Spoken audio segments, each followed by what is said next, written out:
नाज़िन मिठी मां खे ख़बर ॾींदो थरपारकर ज़िले जे ॿिनि यूनियन काउंसिलनि ते पोलिंग अमल जारी आहे, जॾहिं त सिक्योरिटी जा गैर मामूली इंतजाम कया विया आहिनि।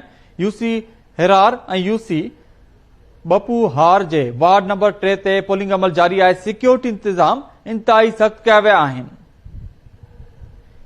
अवां खे अहम ख़बर ॾियूं मिठी का त थरपारकर ज़िले जे ॿिनि यूनियन काउंसिलनि ते पोलिंग लाइ वोटिंग अमल जारी आहे।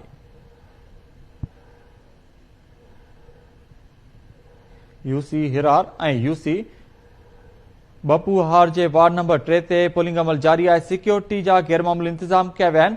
वोटर्स पंहिंजे वोट जो हक़ इस्तेमाल करे रहिया आहिनि।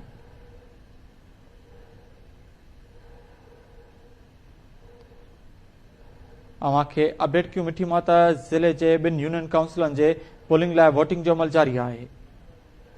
इन हवाले सां वधीक तफ़सीलुनि लाइ असां सां लाइन ते मौजूद आहे मिठी मां केटी न्यूज़ जो रिपोर्टर खाटाऊ जानी। जी खाटाऊ, कीअं था ॾिसो सूरत हाल खे? जी बिल्कुल, थरपारकर ज़िले जी ॿिनि यूनियन काउंसिलनि में बपूहार ऐं हीरार में इलेक्शन थी रही आहे। ॿिनि सीटनि ते मुख़्तलिफ़ पोलिंगनि ते हिन वक़्तु वोट विधा पिया वञनि। पुरअमन नमूने सां सुबुह सवेर खां पोलिंग जो अमल जारी आहे।